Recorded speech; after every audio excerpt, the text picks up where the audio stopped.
টাটকা বিড়ি খায়া বোর মুখের কাছে যখন মুখ লয় বউ খালি মুখ ঘুরায়। স্বামী কয় যে আমি তোমার মুখের কাছে মুখ লই, তুমি মুখ ঘুরাও। বউ কয় লজ্জাও করে শরমও করে, এই মাত্র তুমি টাটকা বিড়ি খায়া আমার মুখের সাথে মুখ লাগাইছো, তোর পাশার সাইডে তোর মুখের কোন দেবে না। না বিড়ি খাও, ব্রাশ করতে পারো না, বউ কষ্ট দাও। এই ওয়াজই করি, কিছু লোক ভাবতেছে বাদশাহের মুখে বিড়ির বিপক্ষে ফতুয়া দিবি। না না, আমি বিড়ির বিপক্ষে ফতুয়া দেবো কেন? কেউ যদি বলে বিড়ি খাওয়া হারাম, আমি বলবো জায়েজ তো জায়েজই, 200 কোটি বার জায়েজ। খাওয়ার একটা স্বাধীনতা আছে। পানি খাওয়ার আদব হলো বসে থেকে, ভাত খাওয়ার আদব হলো বসে থেকে, আর বিড়ি খাওয়ার আদব হলো টয়লেটের ভিতরে।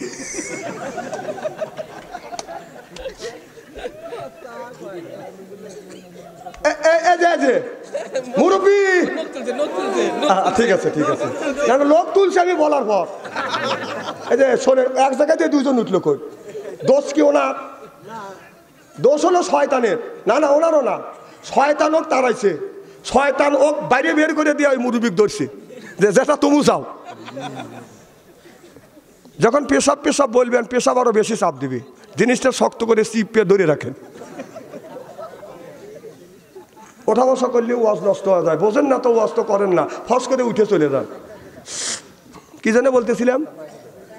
না না, বিড়ি খাওয়া আমি নিজে দেখছি, টয়লেটের মধ্যে মানুষ বিড়ি খায়। যদি ওকে কীভাবে দেখছেন, রমজান মাস আমি জহরে আজান দিছে, কম টয়লেট করে অজু দিয়ে নামাজ পড়ি, আর টয়লেটের কাছে যায় যে টয়লেট বন্ধ, দুমা খালি গোল হয় বের হচ্ছে। আমি চিন্তা করলাম, কে রে, এর মধ্যে আগুন ধরলো নাকি? আমি নক করলে উনি সিঙ্গেল দিচ্ছে, তাহলে বোঝা গেল মাল ওখান থেকে উৎপত্তি হচ্ছে। আবার ইদানিং দেখতেছি 70% মানুষ পান খায় আর টয়লেট করে। হ্যাঁ, আমি নিজে দেখছি।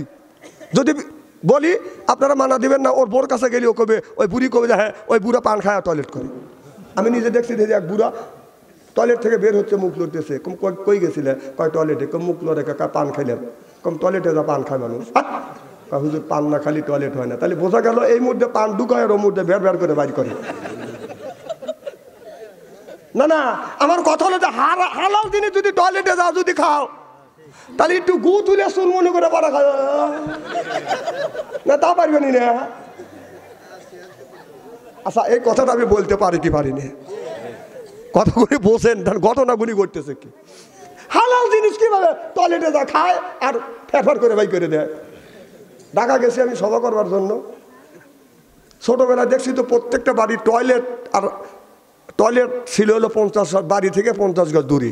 কতক্ষণ টয়লেটে চাপ দিলে ঘরে থেকে দৌড়ে বাইরে গেছে, আর এখন যদি বাইরে বসে থাকে টয়লেটে চাপ দিলে দৌড়ে ঘরে যায়। কথা কয় না, কথা কি বুঝতে স্যার? ঢাকা গেছি, তা আমার খাইয়ে দিছে, বসি এই পাশে টয়লেট এমুর আমাকে দিছে, যে ভাত মাখা দিছি, এখন এমুরটা কে জানি ফের ফের ফের করতেছে। আমি হাত তুলে বসে রইলাম। তা আমার কয় হুজুর খান খান।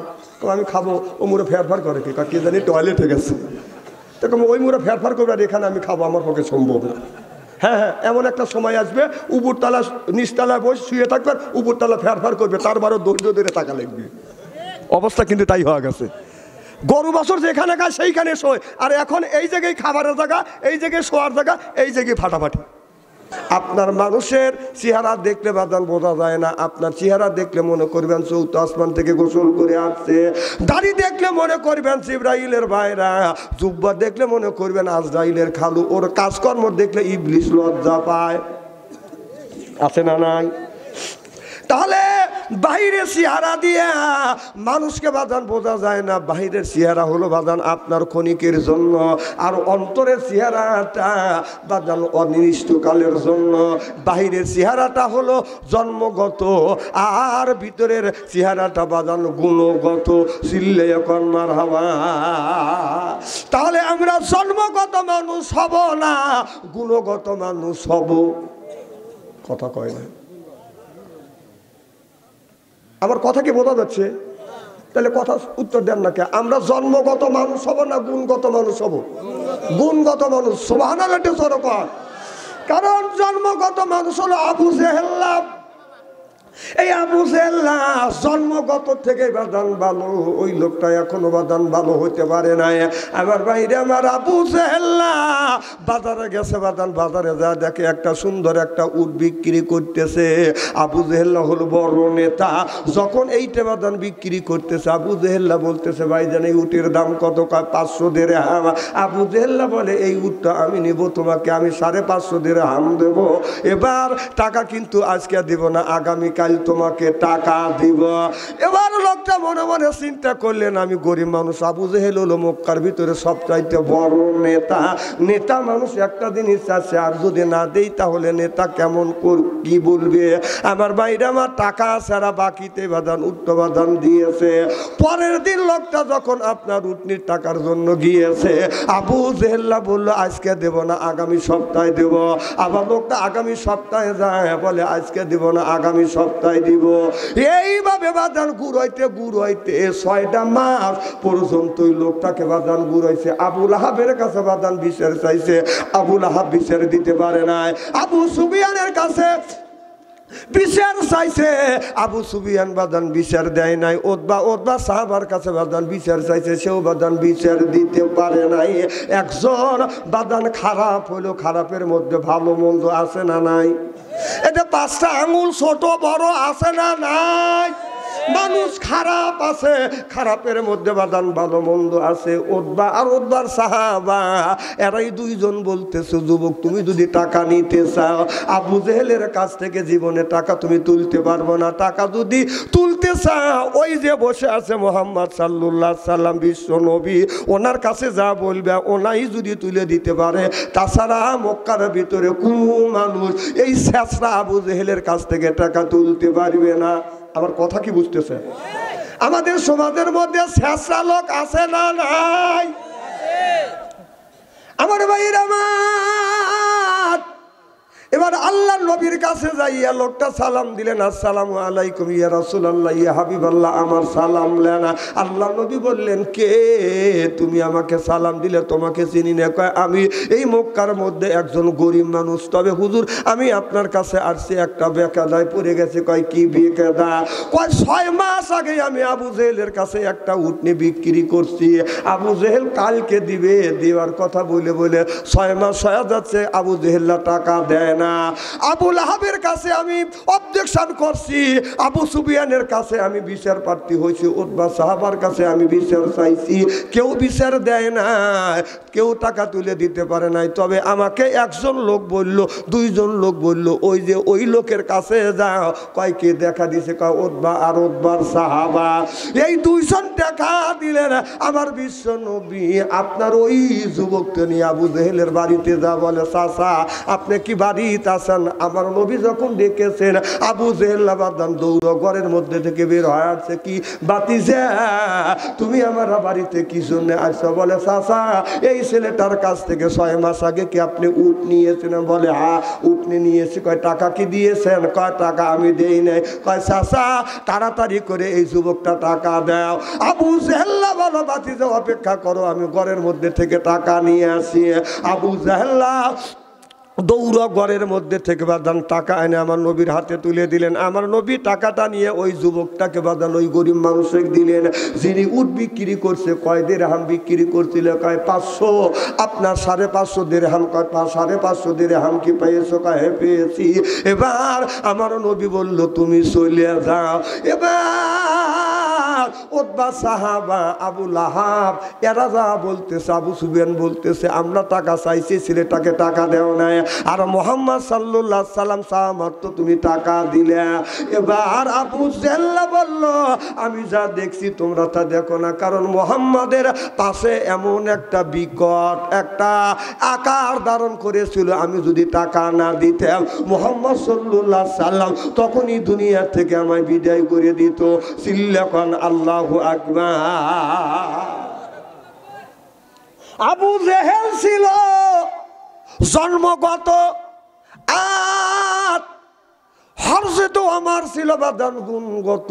আবু জেহেল বাদান আবু জেহেলের চাইতেও আপনার আবু জেহেলের চাইতো আপনার ওমর ফারুক সবচাইতে বাদান দুর্দর্শ ছিল। আমার নবীর মাথা কাটার কথা যখন বললো, মুহাম্মদ সাল্লাল্লাহু আলাইহি সাল্লামের মাথা কাটো, 100টা লাল উট পুরস্কার দেওয়া হবে। আবু সুফিয়ান বলে আমার পক্ষে সম্ভব না, আবু লাহাব বলে আমার পক্ষে সম্ভব না। সব মানুষ বললেন নেতা সাহেব আপনিই যান। আবু জেহেল্লা বলল আমার পক্ষে সম্ভব না। মক্কার ভিতরে বড় বড় নেতারা তারা বলল আমার পক্ষে সম্ভব না। আর হযরত ওমর বলল 100 যদি আমাকে লাল উট দাও, এর বিনিময়ে মুহাম্মদ সাল্লাল্লাহু আলাইহি সাল্লামের মাথা কাটতে আনবো। নাউজুবিল্লাহ, একটু জোরে কর। তাহলে কতটুকু খারাপ হলে, আবু জেহেল তো খারাপই, তারপরেও তারা রাসূল সাল্লাল্লাহু আলাইহি সাল্লামের মাথা কাটার সাহস পায় নাই। তাহলে ওমর কতটুকুন খারাপ হলে আমার বিশ্ব নবীর মাথা কাটবে? স্যার আমার কথা কি বুঝতেছেন?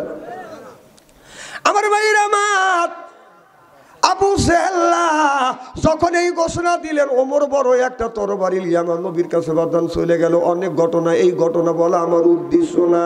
আমার নবীর কাছে যাওয়ার সাথে সাথে আপনার তরবারিতে আমার নবীর কদমে রাখিয়ে বললেন, ইয়া রাসূলুল্লাহ, ইয়া হাবিবাল্লাহ, আমি 100 উটের বিনিময়ে আপনার কাল্লা কেটে নিয়ে যাব, এই প্রতিজ্ঞা করি আমি আপনার কাছে আসছি।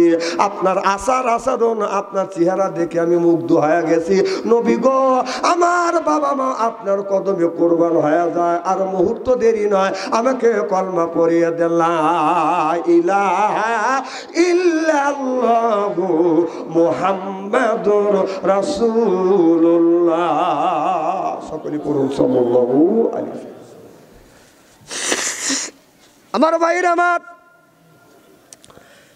হযরত ওমর ছিল গুণগত মানুষ, আর আবু জেহেল ছিল জন্মগত মানুষ। আমার কথা কি বুঝতেছেন?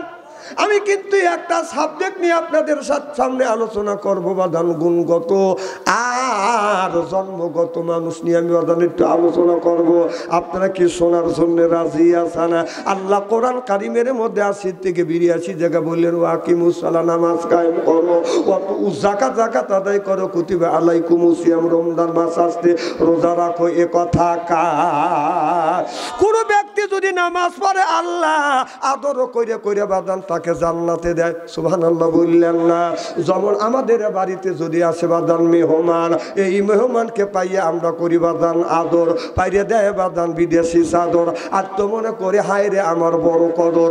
এরপরে আনে বাদান খানা, একটা তো ডাকনা ছাড়া না, খাবারের পরে বাদান দেয় দই, খায়া তো বাদান হইসই, তারপরে দেয় পেপসি কোকো কোলা, খায়া তো মনের মধ্যে বাদান দেয় দোলা, তারপরে খায় একটা পান, খায়া তো আসে বাদান মনের মধ্যে গুনগুননি গান, তারপরে খায় এক খাবলা হাকিম পুরি জর্দারা, শরীর তার গামিয়ে যায়, বুঝায় বড় আমি মর্দার। এরা বুঝেও না, কথা কয় না, জোরকন ঠিক কিনা? আমার কথা কি বুঝতেছেন? আমার ভাইরা আমার, এ মুসলমান ভাইরে, আল্লাহর হাবিবের প্রিয় উম্মতেরা ভালো করে লক্ষ্য করে শুনুন, আমল নিয়েতে শুনতে হবে। আমার আল্লাহ নামাজের কথা যদি 80 থেকে 82 জায়গা বলেন, তাহলে কোন জ্ঞানে তুমি নামাজ ছেড়ে দিয়ে মাথা রাখছো বড় বড় চুল, ওই করে বাদান ভুল, পরনে হলো পাটের সালা, হাতে হলো বাদান লোহার বালা, গলায় হলো পুতির মালা। আমি হিসাব করে দেখলাম ওই লোকটা অরিজিনাল শয়তানের শালা। তাছাড়া ওর হাতে কেনে লাগাইছে বাদান বালা, গলায় হলো পুতির মালা। কথা কম জনগণ ঠিক কিনা? আমাদের দেশের অনেক রকম পাগল আছে, গায়ে বাজান শিকল পেঁচা রাখে, আছে না নাই? এই পাগলা নামাজ কোনোদিন পড়ে না, রোজার কাছে বাদান কোনোদিন যায় না, মোস্তা বাদান ছোট করে না, দাড়িটাও বাদান সাইজ করে না, বগুল বাদান কাটে না, নিচে নামার কায়দা নাই। এইরকম লোক আছে না নাই? দিনের বেলায় টর্চ লাইট দিয়ে ওর মুখ কোথায় খুঁজে বাইর করা যায় না। আমাদের সাজাদপুর একজন 22 কেজি শেকল বেচা রাখছে। কয় কেজি? তো শীত করে পাইরে ভালো খালি আমের জুস খাওয়াচ্ছি। আমি বললাম কাক কি খাওয়াও? এনা পাগল ছাগল। না হুজুর, পাগল হলেও এর ভিতরে মাল আছে। আমি বললাম মাল যা আছে তা তো তোমাকে দেখাইছি। ওর মাল উঠল আর আমার গুনি ডাকা। কথা কম, এরকম পাগল আছে না নাই? ল্যাংটা মানুষ দেখলে মানুষ পাগল হয়। ল্যাংটার মধ্যে কি আছে? আমার ভাইয়ের আমার ভালো করে লক্ষ্য করে শুনুন, এটা হলো আমাদের অন্তরের মধ্যে বাদান কালি পড়ে গেছে, বাদান দাগ পড়ে গেছে, কথা বুঝতেছেন না? এই জন্যই ভালো মন্দ আমাদের কাছে বাদান বিচার আমরা করি না। কারণ এই যে শরীরে কাপড়ে যদি ময়লা পড়ে সাবান ছোটা দিলে বাদান পরিষ্কার হয়। আপনার এই শরীরে যদি ময়লা পড়ে আপনার সাবান লাগাইয়া বাদান দলন দিলে বাদান পরিষ্কার হয়।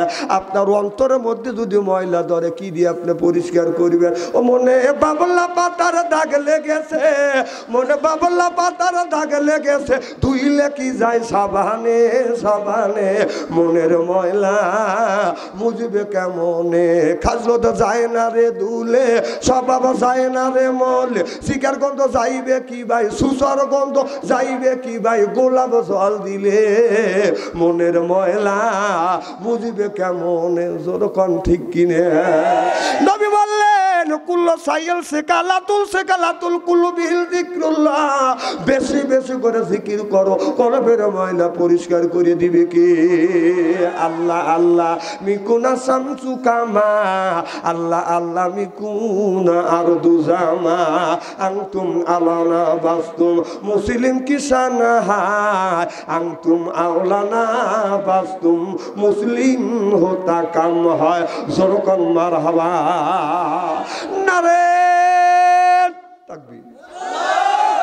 খুব কি খারাপ লাগতেছে?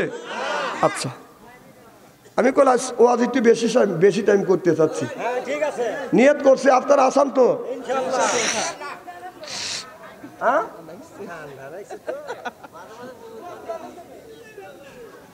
হ্যাঁ ঠেলা খাই আমি, আর আমি বুবুর গান খাই।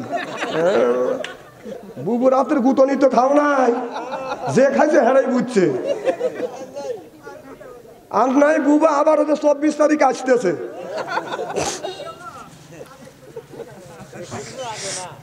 ও আশা করতে দেন। মারহাবা একটু জোরে কর। আমার ভাইরা, আমার মুসলমান ভাইরা, আল্লাহর হাবিবের উম্মতেরা ভালো করে লক্ষ্য করে শুনুন। তাহলে মুয়াজ্জিন যখন বাজান আজান দেয়, আমাদের উচিত হলো আজান শুনলে বাজান মসজিদে যাওয়া। আল্লাহ কোরআন কারিমের মধ্যে বলতেছে ইজা নুদিয়াতিস সালাহ, আজান হলে মসজিদের দিকে অ্যাডভান্স হও। তাহলে মসজিদে যে আমরা যাব না, আমাদের আজানের আগে যাব না, বাজান পিছনে যাব না। ভালো করে শোনে, আল্লাহ বললেন ইজা নুদিয়াতিস সালাহ, আজান শুনলে মসজিদের দিকে অ্যাডভান্স হও। তাহলে আজানের আগে যাইতে বলছে না আজানের পরে? আজানের পরে আল্লাহ বললেন আজান যখন হবে তোমরা মসজিদের দিকে অগ্রসর হও। আজান হবে বাজান 1টায়, আর জামাত হবে বাজান 1:30টায়।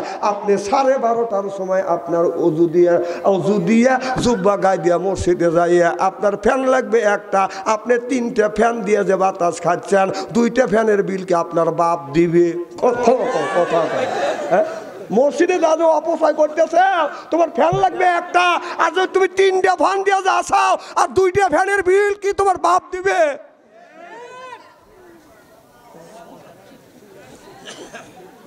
কথা কি বুঝতেছেন? যা করেন হিসাব করে করেন। ফ্যান আপনার 1টা লাগলে 1টাই দিবে, আপনি 3টে ফ্যান দেওয়ার কে? হ্যাঁ, তাহলে আল্লাহ বললো ইজা নুদিয়াতিস সালাহ, আজান শুনলে মসজিদের দিকে যাও। তুমি আজানের আগে মসজিদে যায়া ফ্যান লাগবে 1টা দিলে যে 3টে, এই বিলটা দিবে কে? এইগুলি গরিব মানুষ করে না। গ্রামের মধ্যে মাথা আছে, বাড়ির মধ্যে প্যার করে, বউ দেখতে পারে না, বেটার বউ দেখবে, যাও যাও মসজিদে যাও। ওরা মসজিদে যা ফ্যান লাগবে 1টা 3টে দিয়ে থাকে। এইরকম লোক আছে না নাই?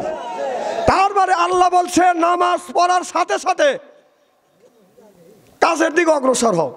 এটা হলো ফরজ। সুবহানাল্লাহ কয়। নামাজ পড়ে সব মুসল্লি চলে আসে, ওনার ফ্যান লাগবে 1টা 3টে ফ্যান দিয়ে, 1 পা দক্ষিণ দিকে 1 পা উত্তর দিকে টান হওয়া শুয়ে থাকো। তোর বাবা তুই ফ্যান লাগাচ্ছিস গায়ে?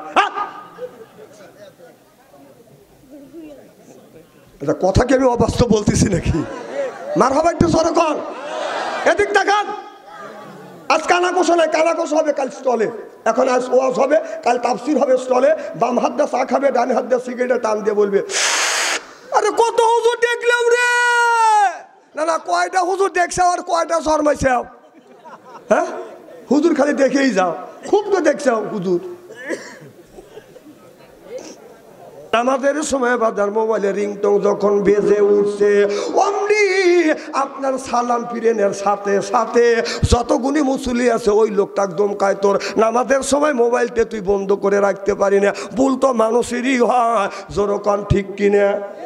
মানুষ ভুল করছে, করতেই পারে, ওকে ভালো করে বুঝান। সব মানুষ ঠাইসে ধরলেন আমাদের নামাজ নষ্ট হয়, কথা কন। আপনার বিবি যখন বাড়ির মধ্যে নামাজ পড়ে আল্লাহু আকবার, আল্লাহ মহান, আল্লাহ বড়, আলহামদুলিল্লাহি রব্বিল আলামিন, আল্লাহ এই নামাজের মধ্যে তোমার প্রশংসা করতেছি, আর রহমানের রহিম, আল্লাহ তুমি ভালো, তুমি এই রহমত বর্ষিত করবে, মালিক ইয়াউমিদ্দিন, আখিরাতের আদালতে এই মানুষের ভালো মন্দ বিচার করবে। এই কথা নামাজের মধ্যে যখন বলে, আপনার ছেলে টাচ মোবাইলের মধ্যে থেকে বিবির আর তার বেটার বড় টিভির মধ্যে থেকে গানের আওয়াজ বেশি আসে, রূপে আমার আগুন জ্বলে, কান গেল তোর গানের তালে, নামাজ গেল তোর রসা তলে, আল্লাহর কোরআন কি যে বলে, একবার তুলে নে না কোলে। সুবহানাল্লাহ, এটা জোরে কর। তাহলে তোমার বাড়ি আলা, তোমার বইয়ের নামাজটা, তোমার বইয়ের নামাজটা গায়ান দিয়া বাজনা দিয়ে যদি জগা খিচুড়ি হয়, এই নামাজ পড়ে আল্লাহর জান্নাতে যাওয়া সম্ভব না। চিল্লে এখন ঠিক কিনে? আমার ভাইয়ের, আমার যুগে যুগে আমার আল্লাহ নবী রাসূল পাঠাইছে, যুগে যুগে আল্লাহ নবী রাসূল বাজান পাঠাইছে।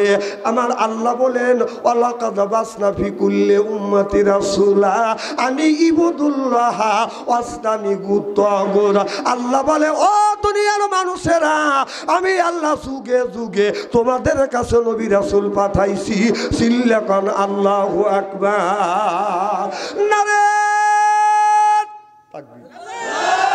আল কোরআনের আলো, নারে তাকবীর। আমার ভাইরা, আমার যুগে যুগে আল্লাহ নবী রাসূল পাঠাইছে, বিধি প্রদর্শনকারী বাদান পাঠাইছে, আর আমাদের কাছে জানাইছে আল্লাহ মানুষকে তৈরি করছে, তৈরি করবার পরে রাস্তা তো দেখা দিছে। দুই রাস্তা হলো দুইটা, একটা হলো জান্নাতের রাস্তা, একটা হলো বাদান জাহান্নামের রাস্তা, একটা ডান রাস্তা, একটা বাম রাস্তা, একটা ইবাদতে রহমানি, একটা হলো ইবাদতে শয়তানি, একটা হলো হিজবুল শয়তান, আর একটা হলো হিজবুল্লাহ, একটা হলো হিজবুল শয়তান। রাস্তা মাত্র বাদান কয়টা? ইন্না আলাইনা লাল হুদা। আল্লাহু আকবার। আমার ভাইয়ের, আমার ভালো করে লক্ষ্য করে শুনুন। নূহ আলাইহিস সালাম, আল্লাহর নবী নূহ আলাইহিস সালাম যখন কলমার দাওয়াত দিতে গেলেন আর বললেন লা ইলাহা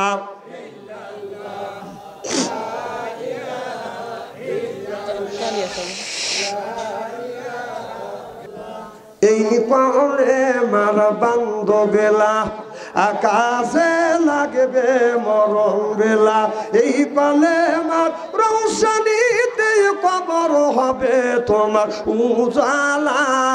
লা ইলাহা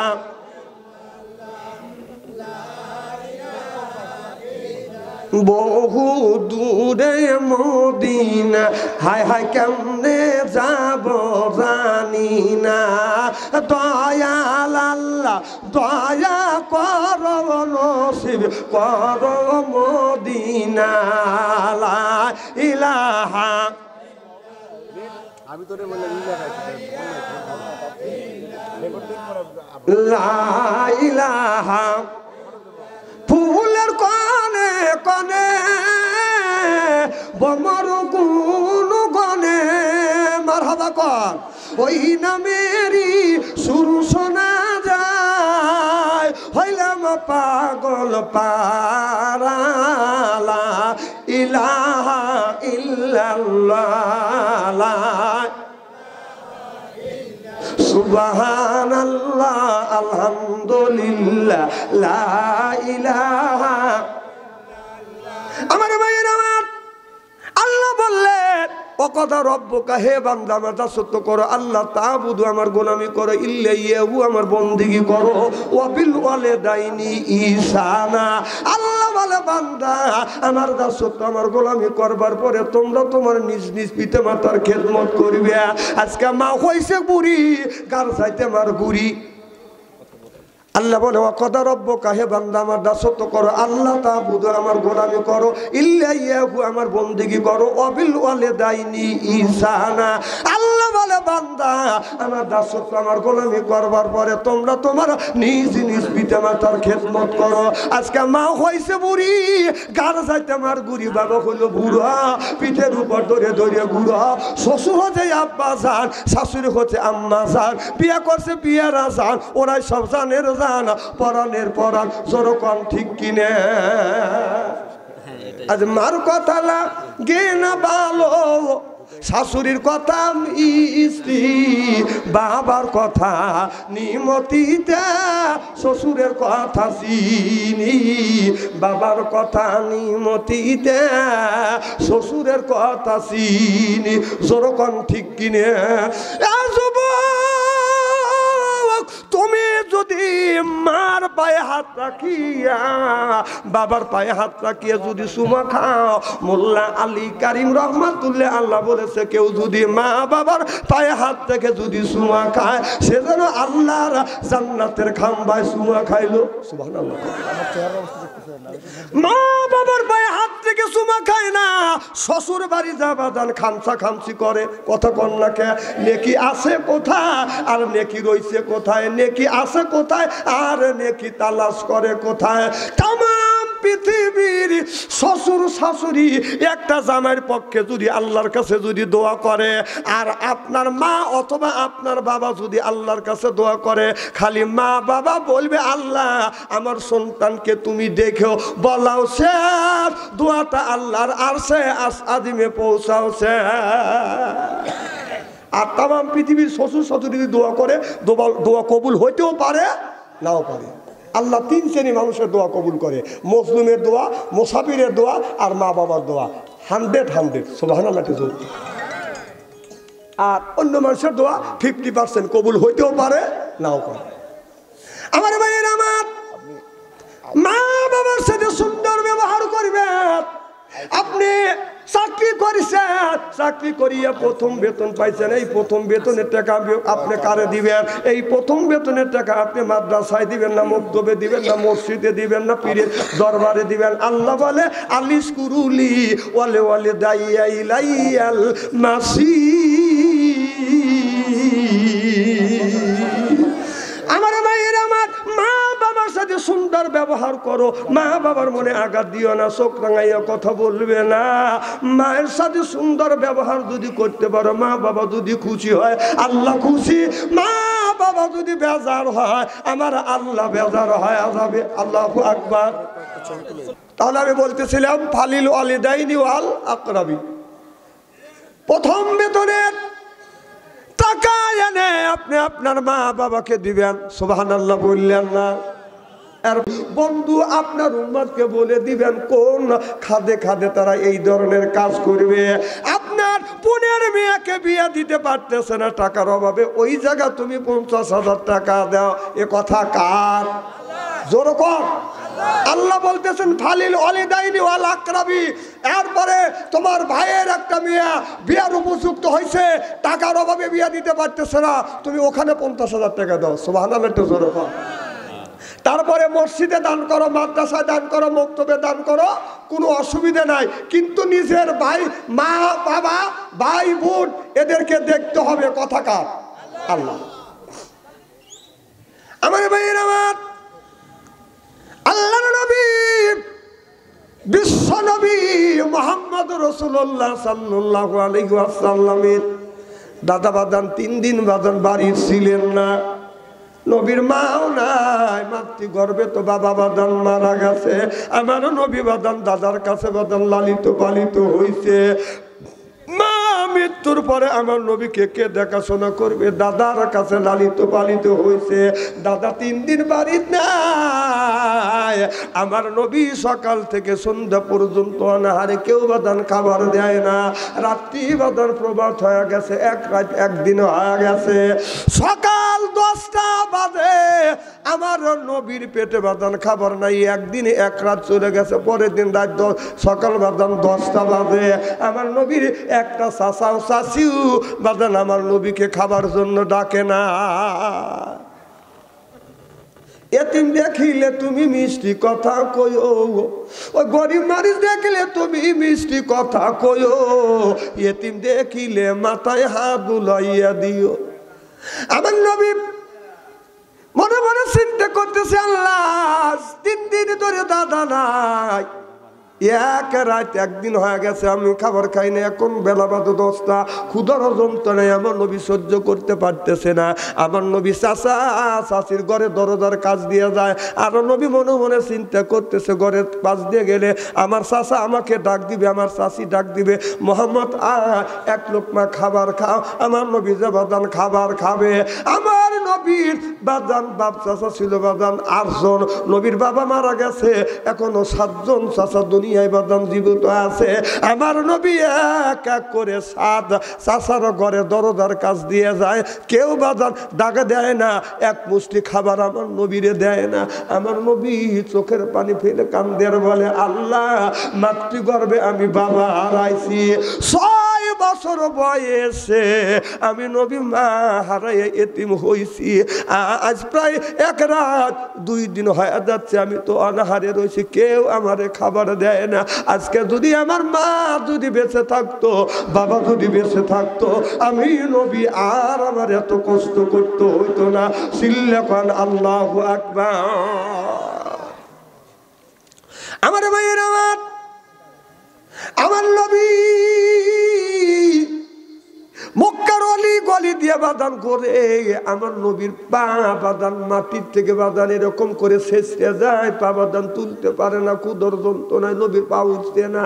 আমার নবী বাদান কান্দে, শেষ পর্যন্ত আমার নবী ক্ষুধার যন্ত্রণায় সহ্য করতে না পারিয়ে বালির মধ্যে মাটির মধ্যে উপর হয়ে শুয়ে আমার নবী পিঁপড়ে পিঁপড়ে বাদান কান্দতেছে। ও বাদান 2 দিনের দিন নবীর দাদা যখন আসছে বাড়িতে এসে জিজ্ঞেস করে, আমার নাতি মোহাম্মদ কই? বলে জানি না। আবু লাহাবকে বলে, আমার নাতি কো? জানি না। আবু লাহাবকে বললো, জানি না আমার নাতি কোথায় গেছে। ও বাদান আমার নবী বাদান খুঁজতে লাগলেন, খুঁজতে খুঁজতে যা লক্ষ্য করে দেখে আমার নবী আপনার মাটির মধ্যে উপর হইয়া শুয়ে আমার নবী আব্বা আব্বা আম্মা আম্মা বলে কাঁদতেছে। এমন সময় আমার নবীর দাদা চলে গেলেন, যাইয়া আমার নবীর পাশে যাইয়া মোহাম্মদ বলে ডাক দেয়। আমার নবী শুধু কান্দে, আঁঠু গাড়ি দিয়ে বসিয়ে এবার নবীর দাদা আমার নবীর দাদা আমার নবীর মাথার উপরে হাত বুলায়। আমার নবী অমনি বাদান মুখটা নাদার দিকে দিয়া আমার নবীর টাচ টাচ করে চোখের পানি ফেলে কান্দে। নবীর দাদার চোখের পানি বাদান ধরে রাখতে পারলেন না। এবার নবীর দাদা বলে, ভাই মোহাম্মদ তুমি কেন এই জায়গা? নবী কান্দে আর বলে, দাদা মাতৃগর্ভে আমি আব্বা হারাইছি, আব্বা দেখি না। 6 বছর বয়সের সময় আমি নবী মা হারাইছি। ও দাদা তুমি 3 দিন বাড়ি ছিলে না। দাদা গো আজ 2 দিন ধরে আমি অনাহারে রইছি, আমাকে কেউ 1 লোকমা খাবার দেয় না। আমি আমার চাচা চাচির ঘরে দরদার পাশ দিয়ে ঘুরি, সকলেই তো খাবার খায়, কিন্তু আমি মোহাম্মদ আমাকে মোহাম্মদ বলে ডাক দেন, 1 মুষ্টি খাবার দেয়। দাদা গো আমি ক্ষুধার যন্ত্রণা সহ্য করতে না পেরে মক্কার অলি গলি ঘুরে ঘুরে বেড়াই, আমি এতিম বলিয়া কেউ আমাকে 1 লোকমা খাবার দেয় না। যার মা নাই, যার বাবা নাই, সেই মার ব্যথা বোঝে। বাবা যার মারা গেছে তার কলিজে আঘাত লাগবে, চোখে যদি পানি আসে ওই মানুষটার চোখে পানি আসবে। আমার ভাইয়ের আমার নবীর দাদা হাত 2টা টান করে দেয় আর বলে, ভাই মোহাম্মদ আয় আমার বুকে আয়। নবী অমনি দাদার গলা পরে ধরলেন। নবীর দাদা আমার নবীর কপালে চুমো দিয়ে বলে, ভাই মোহাম্মদ তুমি কষ্ট পাইছো। আমার নবী পেটে হাত দিয়ে দেখে নবীর পেটটা বাদান পিঠের সাথে বাদান লেগে গেছে। আমার নবীর দাদা নবীকে কোলে নিয়ে বলে, ভাই মোহাম্মদ আজ আমি 3 দিন ধরে বাড়িতে নাই রে ভাই, আর তোমাকে এইরকম করে কষ্ট দিল। আমার নবীর দাদা আমার নবীকে কোলে নিয়ে বাড়িতে আসিয়ে গেছে। এই ছোট বাচ্চা আপনার 3-4 বছরের নাতিতে অবাদান কোনো আঘাত লাগে নাই। আল্লাহ ওই বাচ্চাটাকে বাদান বাঁচিয়ে দিয়েছে। এখন বাবাও নাই, মাও নাই, ওই বাচ্চাটাকে কে দেখাশোনা করবে? একটা দাদি আছে আর বুড়া দাদা আছে। এই বুড়া দাদা আর দাদি নাতিটাকে বাদান দেখাশোনার দায়িত্ব পালন করতেছে। ওই নাতি এক এক দিন ও বাদান এই নাতিটাকে দেখাশোনা পালন করতেছে। আর দাদা মাঝে মধ্যে বলে, বাবা বাইরে তোমার আব্বা আর তোমার মা রোড অ্যাক্সিডেন্টে মারা গেছে। তোমার আব্বা বলেছিল তোমাকে হাফেজ বানাবে, আলেম বানাবে। ওই দাদা প্রত্যেক দিন ওই লাতিটাকে বাদান মাদ্রাসায় ভর্তি করে দিয়ে আসে। আবার দুপুরের সময় লাতিটাকে নিয়ে এইরকম করে বাদান দাদা নাতিটাকে সঙ্গে করে নিয়ে আসে। পাশে বাদান কবরস্থান, ওই নাতিটা কবরস্থানের নাতিটাকে নিয়ে আসিয়া ওই বাবা ছেলের কথা যখন মনে পড়ছে এই নাতিটাকে নিয়ে কবরের পাশে দাঁড়াইয়া কান্দে কান্দে দোয়া করে। দাদা বলে, আল্লাহ আমার সন্তান দুনিয়ার থেকে বিদায় হয়ে গেছে, বেটার বউ বিদায় হয়ে গেছে। আল্লাহ এই ছোট নাতিকে আমি নিয়ে লালিত পালিত করতেছি। আল্লাহ আমার সন্তানের কবরের গোরাজাব তুমি মাফ করে দিও। এই জমিনে সব চাইতে বড় কষ্ট আল্লাহর নবী বলেছে বাবার কাঁধে ছেলের লাশ, এর চাইতে কষ্ট আল্লাহর জমিনে হইতে পারে না। জনগণ ঠিক কিনে? যখন নাতির সাথী নিয়ে দোয়া করে, এবার নাতি বলে, দাদা প্রত্যেক দিন আমাকে নিয়ে কবরের পাশে তুমি দোয়া করে, এই কবরটা কার? বলে, নাতি রে এই কবরটা তোমার বাবার, এই কবরটা তোমার মার। আজকে যদি তোমার মা আব্বা বেঁচে থাকতো ভাই, আমার এত কষ্ট করা লাগতো না। এই জন্যই আমি তোমার বাবার কবরের পাশে দাঁড়াইয়া দোয়া করি। হঠাৎ করে একদিন দাদা মাদ্রাসায় যা দেখে নাতি নাই। হুজুরকে বললো, আমার নাতি কোকো, আপনার নাতি তো ছুটি নিয়ে চলে গেছে। দাদা জায়গায় জায়গায় যা খুঁজতেছে, বাদান নাতিকে বাদান পায় না। দাদা খুঁজতে খুঁজতে যা দেখে যে কবরস্থানে বাবা ছেলের কবরের পাশে যাইয়া বাবা প্রত্যেক দিন দোয়া করে। এই ছেলেটা মা বাবার কবর পাশাপাশি হাত তুলে কান্দে আর বলে, আল্লাহ আমি বাবা না, আজকে মা দুনিয়ায় নাই। আজকে যদি মা থাকতো মা আমাকে আদর করতো, বাবা যদি থাকতো আমাকে মাদ্রাসা থেকে বাবা নিয়ে আস। আল্লাহ আমার হুজুর বলেছে সন্তান যদি বাবার কবরের পাশে দাঁড়াইয়া যদি দোয়া করে, চোখ থেকে পানি বের হইয়া না করে ঢোকায় আসার আগে আগে আল্লাহ মা বাবার কবরের গুনাহ মাফ করে দে।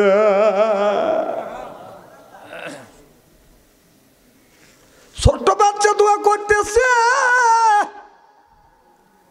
দাদা দূর থেকে লক্ষ্য করে দেখে ওইটা তো আমার ছেলের কবর, ওইটা হলো আমার পুত্রবধূর কবর। ওই ছোট বাচ্চা আমার নাতি হবে।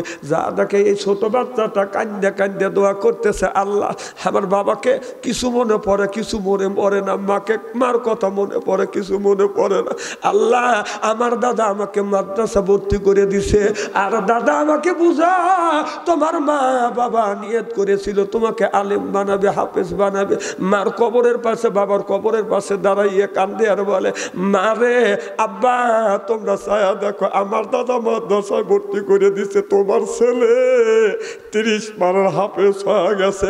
আব্বা শুধু একটা বার, আম্মা শুধু একটা বার তুমি আমাকে নাম ধরে ধরে ডাক দাও। ছেলে মা বাবার কবরের পাশে বাদান কান্দে আর দোয়া করে বাদান মা ওই মরা মানুষ নাম ধরে ডাক দেয় না। দাদাও চাইয়া নাতির সাথে মোনাজাতে শরিক হইয়া মোনাজাত কমপ্লিট করবার পরে দাদা নাতিকে গলা পরে ধরা ধরে বলে, বাইরে মাদ্রাসায় গেছি আমি যখন তোমাকে পাইনি, আমি পাগল হয়ে গেছি ভাই, আমি পাগল হয়ে গেছি। আমি খুঁজতে খুঁজতে অনেক জায়গা খুঁজেছি, তোমাকে পাইনি। শেষ পর্যন্ত আমি কবরের পাশ দিয়ে আসছে, লক্ষ্য করে দেখি আমি কবরের পাশ দিয়ে গেলি আমি তোমার বাবা তোমার মার কবরটা আমি স্মরণ করি, দোয়া করি। এখন টাকা দেখি তুমি তোমার বাবা আর মার কবরের পাশে দোয়া করতেছে। ও ভাই আমি তোমার মা তোমার আব্বা মারা গেছে, আর আমি তোমার দাদা কষ্ট করে তোমাকে লেখাপড়া শিখাইছে, হাফেজ বানাইছি। নাতিরে আমি যদি মরে যাই আর তোমার দাদি যদি মরে যায়, বাইরে মৃত্যুর পরে এইরকম করে প্রত্যেক দিন তোমার দাদি আমার কবরে আর তোমার দাদির কবরের পাশে দাঁড়াইয়া দাঁড়াইয়া দোয়া করবে। কোন সন্তান যদি মা বাবা মারা গেছে কবরের পাশে দাঁড়াইয়া যদি দোয়া করে, এই দোয়ার দৌলতে আল্লাহ মা বাবার কবরের গুনাহ মাফ করে দেয়। চিল্লা কোন আল্লাহু আকবার।